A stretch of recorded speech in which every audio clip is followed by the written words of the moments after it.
Hi friends, आज आपण solar technician या ट्रेडचे सॅम्पल क्वेश्चन बघणार आहोत, जे की तुम्हाला एक्झामसाठी मदत करतील. आजचा आपला पहिला प्रश्न आहे, how many types of professional classification of solar technician electrical based on national code of occupation. म्हणजेच राष्ट्रीय व्यवसाय संहितेनुसार सौर तंत्रज्ञ विद्युत यांचे किती प्रकारचे व्यावसायिक वर्गीकरण आहे. Option A 2, option B 3, option C 4 आणि ऑप्शन डी आहे 5. तर यापैकी आपलं जे उत्तर आहे ऑप्शन नंबर सी, म्हणजेच 4 प्रकारामध्ये वर्गीकरण केलेलं आहे.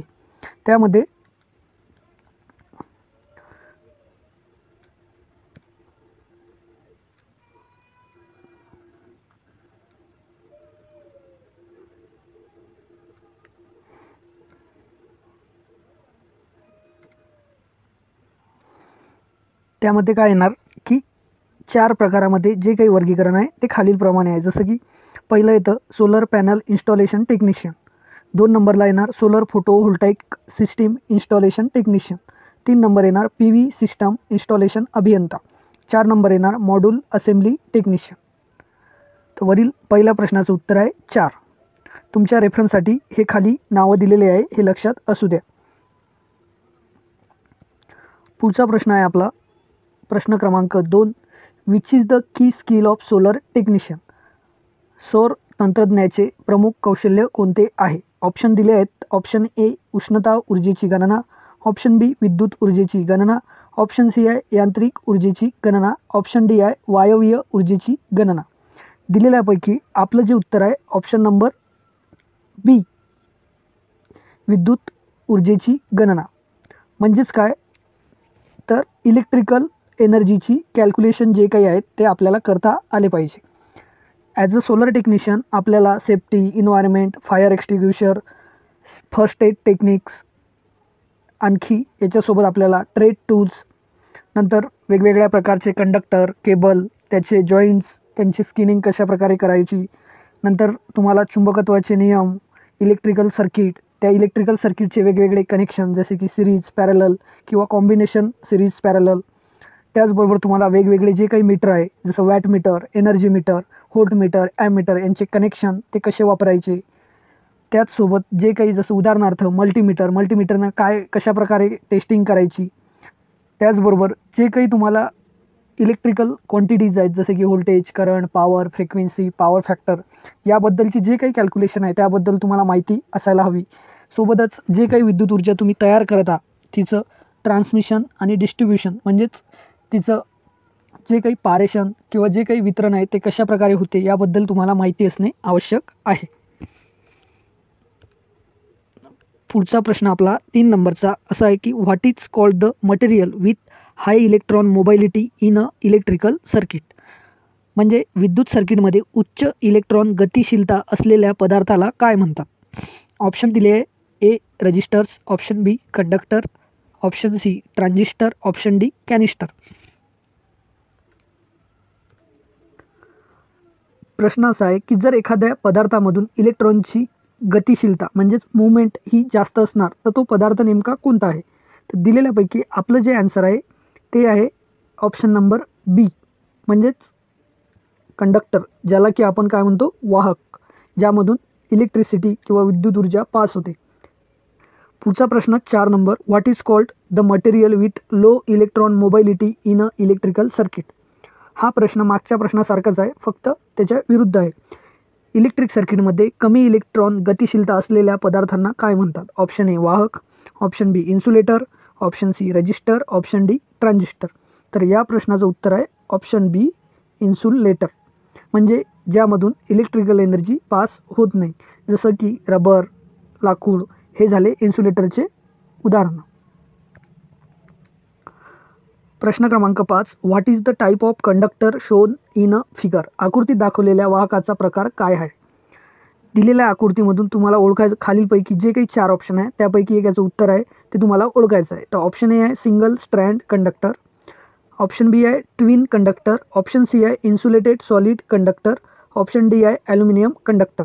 तर या प्रश्नाचं आपलं उत्तर आहे option number C, insulated solid conductor.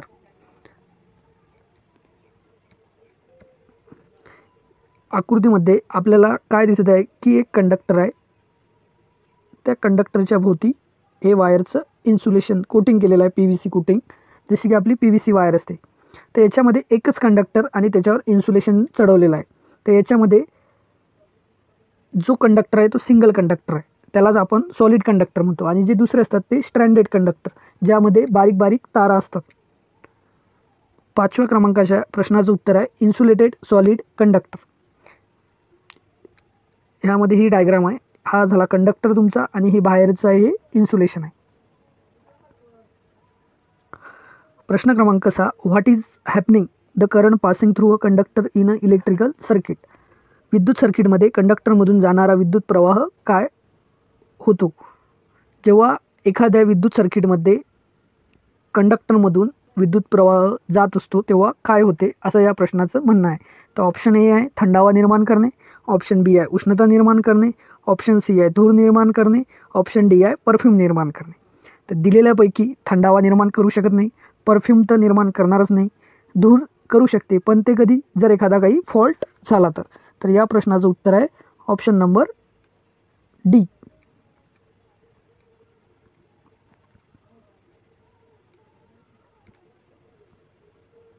उष्णता निर्माण करणे. जेव्हा एखाद्या कंडक्टरमधून करंट पास होतो तेव्हा त्याच्यामध्ये उष्णता निर्माण होते. हाच इफेक्ट वापरून आपण हीटर वगैरे हे जे काय आहे हे वर्किंग याच्या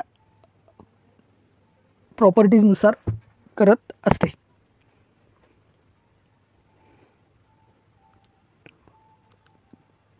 पुढचा प्रश्न आहे प्रश्न क्रमांक 7, which is the code specify the maximum current considered safe for a different size. म्हणजेच वेगवेगळ्या आकारासाठी सुरक्षित मानला जाणारा जास्तीत जास्त विद्युत प्रवाह कोणता कोड निर्दिष्ट करतो. खाली ऑप्शन दिलेले आहे. Option A ISO code, option B BIS code, option C BSI code आणि ऑप्शन डी आहे ASA कोड. यापैकी आपलं जे उत्तर आहे option number B BIS, bureau of Indian standard.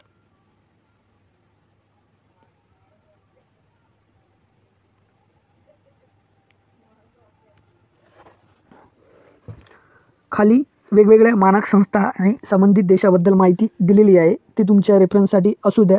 जर तुम्हाला स्क्रीनशॉट लागत असेल किंवा तुम्ही वहीमध्ये नोट डाऊन करू शकता, जेव्हा एक्झाम असेल तेव्हा रिवाईज करून यापैकी एखादा जर फुल फॉर्म विचारला तर ते तुम्हाला तेव्हा कामा पडतील. पहिला आहे BIS, भारतीय मानक ब्युरो.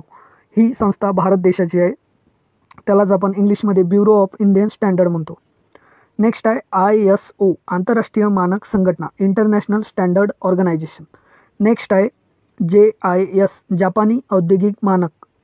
ही जी संस्था आहे जापान देशाची आहे, जापानीज इंडस्ट्रियल स्टँडर्ड जापान. नंतर BSI, ब्रिटिश स्टँडर्ड इन्स्टिट्यूशन, ही ब्रिटन देशाची मानक संस्था आहे. पुढची आहे DIN, डॉश इंडस्ट्री नॉर्मन, ही जर्मनी या देशाची मानक संस्था आहे. नेक्स्ट जी आहे ती गोस्ट, ही रशियन देशाची मानक संस्था असून गोस्ट हा या संस्थेच्या नावाचा शॉर्ट फॉर्म आहे, ज्याचं मिनिंग जे होतं की स्टेट स्टँडर्ड. नेक्स्ट आहे ASA, अमेरिकन स्टँडर्ड असोसिएशन, जी की अमेरिकेची आहे. पुढचा आपला प्रश्न आहे प्रश्न क्रमांक 8, what is called the solid substance subjected to tensile stress with or without screen. स्क्रीनसह किंवा त्याशिवाय तन्य ताणाच्या अधीन असलेल्या घन पदार्थाला काय म्हणतात. म्हणजेच एखादा जो सॉलिड पदार्थ आहे, घन पदार्थ आहे, त्याच्यामध्ये जर टेन्साईल ट्रेस असणार किंवा तन्यता असणार तर त्याला आपण काय म्हणतो. तर ऑप्शन ए साखळी, option B wire, option C duplex, option C triplex. या प्रश्नाचं उत्तर आहे ऑप्शन बी वायर. ज्या पदार्थामध्ये तन्यता हा गुणधर्म असतो त्या पदार्थापासून आपण वेगवेगळ्या वायर बनवतो. पुढचा प्रश्न असा 9 नंबरचा, which is the tape use over a rubber tape insulation. Rubber tape इन्सुलेशनवर कोणता टेप वापरला जातो. ऑप्शन आहेत कागदी टेप, ऑप्शन बी आहे घर्षण टेप, ऑप्शन सी आहे वार्निश केलेला कॅम्ब्रिक टेप आणि ऑप्शन डी आहे PVC टेप. तर या प्रश्नाचं उत्तर आहे ऑप्शन नंबर बी घर्षण टेप, ज्याला की आपण फ्रिक्शन टेप असे म्हणतो. प्रश्न क्रमांक 10, how the cable are specify as per BSI. BSI नुसार केबल कसे निर्दिष्ट केले जातात. ऑप्शन ए केबल लांबीच्या क्षेत्रफळानुसार. ऑप्शन बी आहे चौरस मिलीमीटरमध्ये क्रॉस सेक्शनच्या क्षेत्रफळानुसार. ऑप्शन सी आहे इन्सुलेटरच्या जाडीनुसार. ऑप्शन डी आहे कंडक्टरच्या जाडीनुसार. या प्रश्नाचं उत्तर आहे ऑप्शन नंबर बी, चौरस मिलीमीटरमध्ये क्रॉस सेक्शनच्या क्षेत्रफळानुसार. जे काही वायरचे आपलं गेज असतो किंवा आपण जे वायर मार्केटमधून आणतो, जसं की 1 square mm, 2 square mm, 3 square mm, 4 square mm, त्याबद्दल विचारलेले आहे. प्रश्न क्रमांक 11. Which type of gauge use for measuring cable thickness. केबलची जाडी मोजण्यासाठी कोणत्या प्रकारचा गेज वापरला जातो? A filler gauge, option B wire gauge, option C dial gauge, option D खोली गेज. तर या प्रश्नाचं उत्तर आहे, हे सर्वांना माहीतच असणार, wire gauge, standard wire gauge, ज्याची की मेजरमेंट 0 पासून 36 पर्यंत असते. पुढचा प्रश्न आहे प्रश्न क्रमांक 12. What is the name of part marked as x in a figure. आकृतीमध्ये एक्स म्हणून चिन्हांकित केलेल्या भागाचे नाव काय आहे? हा जो पार्ट आहे जो की एक्सने दाखवलेला आहे त्याच्याबद्दल आपल्याला माहिती द्यायची आहे. Option A frame, option B spindle, option C anvil, option D ratchet stop. तर या प्रश्नाचं उत्तर आहे ऑप्शन बी स्पिंडल.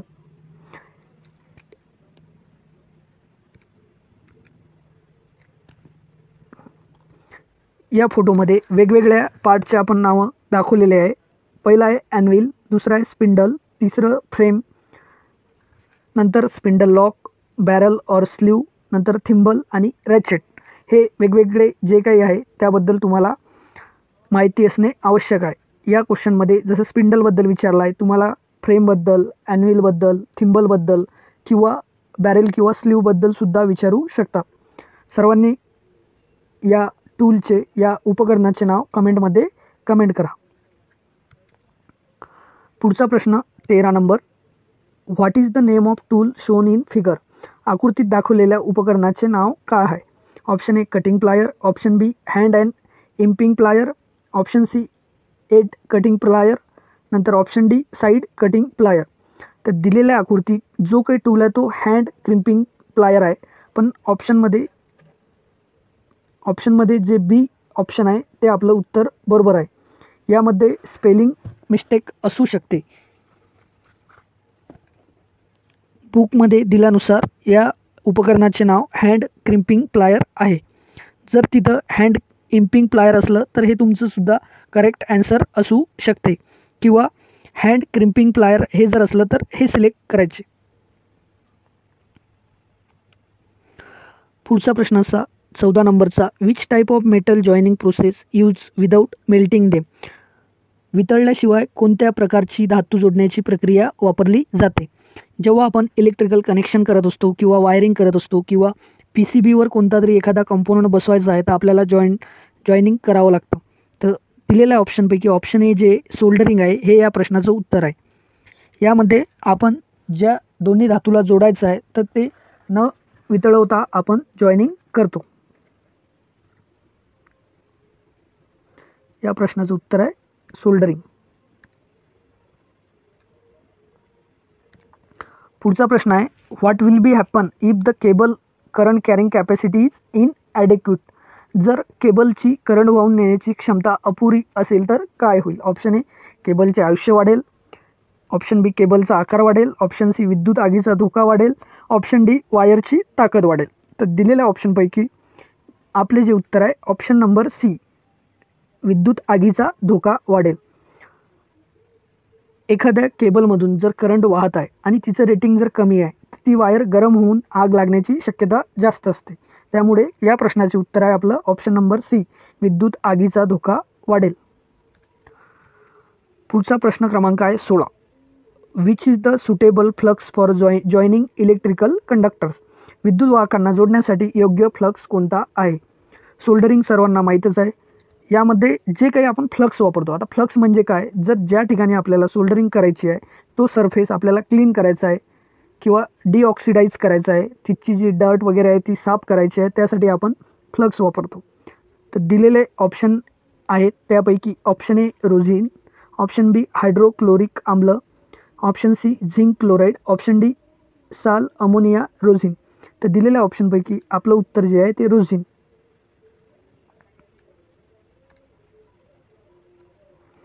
हे आपलं करेक्ट उत्तर आहे.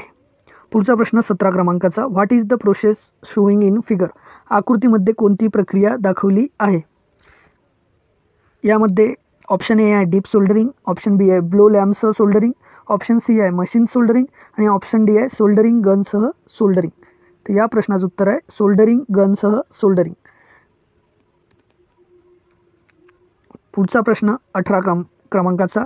Which type of soldering system use for underground cable joining? जमिनीखाली केबल जॉईंटिंगसाठी कोणत्या प्रकारची सोल्डरिंग सिस्टीम वापरली जाते? म्हणजेच अंडरग्राउंड ज्या काही केबल असतील त्यांच्या जॉईनिंगसाठी आपण कोणत्या प्रकारची सोल्डरिंग सिस्टीम वापरतो?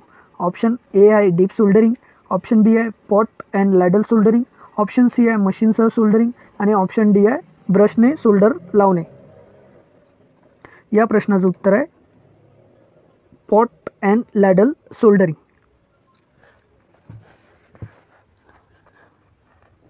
पुढचा प्रश्न 19 नंबरचा. Which is the method of selecting the correct soldering bit from the job? कामासाठी योग्य सोल्डरिंग बीट निवडण्याची पद्धत कोणती आहे? म्हणजे जर तुम्हाला एखाद्या ठिकाणी सोल्डरिंग करायचे आहे तर ते निवडायची तुमची पद्धत कोणती आहे? ती आपण निवडताना काय कन्सिडर करणार आहे, म्हणजे कशाच्या भरोशावर आपण बीट निवडतो? ऑप्शन ए कामासाठी असामान्य दृष्टिकोन, ऑप्शन बी आहे पृष्ठभागाशी आदर्श संपर्क, ऑप्शन सी आहे सर्वात लांब बीट किंवा गोल बीट, ऑप्शन डी आहे बीटचा असामान्य आकार. आता दिलेल्या ऑप्शनपैकी आपलं जे उत्तर आहे ऑप्शन नंबर बी पृष्ठभागाशी आदर्श संपर्क म्हणजेच ideal contact with the surface. जर तुम्हाला एखाद्या PCBवर सोल्डरिंग करायची आहे पण बीट जर जाड्या साईजचं असलं किंवा कमी लांबीचं असलं, जर बीट तुमच्या समजा उदाहरणार्थ रजिस्टर तुम्हाला सोल्डर करायचं आहे आणि रजिस्टरच्या कनेक्टिंग लीडपर्यंत तुमचं बीट पोचत नाही किंवा मोठ्या आकाराचं होत आहे तर तुमचं सोल्डरिंग व्यवस्थित होणार नाही. तर त्यासाठी तुम्हाला असं बीट निवडायचं आहे की ते जिथं सोल्डरिंग करायचं आहे त्यासोबत प्रॉपरली कॉन्टॅक्ट करणार. पुढचा प्रश्न आहे प्रश्न क्रमांक 20. What is the called the flow of electron in electrical circuit? Electrical सर्किटमध्ये इलेक्ट्रॉनचा प्रवाह होतो त्याला काय म्हणतात? Option A current, option B voltage, option D option C प्रतिकार, ऑप्शन डी जमलर. तर या प्रश्नाचं उत्तर सर्वांना माहीत असणारच. या प्रश्नाचं उत्तर आहे ऑप्शन ए करंट. इलेक्ट्रिक सर्किटमध्ये इलेक्ट्रॉनच्या वहनाला आपण करंट म्हणतो. वरील दिलेले जे काही सर्व प्रश्न आहे यामध्ये मराठी लँग्वेजमध्ये थोडं किचकट वाटत असणार कारण हे इंग्लिशमधून मराठीमध्ये ट्रान्सलेट केलेले आहे. जर कोणता क्वेश्चन समजण्यास अवघड जात असेल तर तुम्ही डायरेक्टली लँग्वेज चेंज करून इंग्लिशमध्ये सुद्धा चेक करू शकता, म्हणजेच तुम्हाला प्रॉपरली ॲन्सर करायला सोपं जाईल. यानंतर 2 प्रश्न दिलेले आहेत ते तुमचे होमवर्क आहेत. ते 2 प्रश्न तुम्ही प्रॉपरली वाचून समजून कमेंट करा. दोन्ही प्रश्न सोपी आहे. पहिला which is law state I = V/R? म्हणजे कोणता नियम आपल्याला V =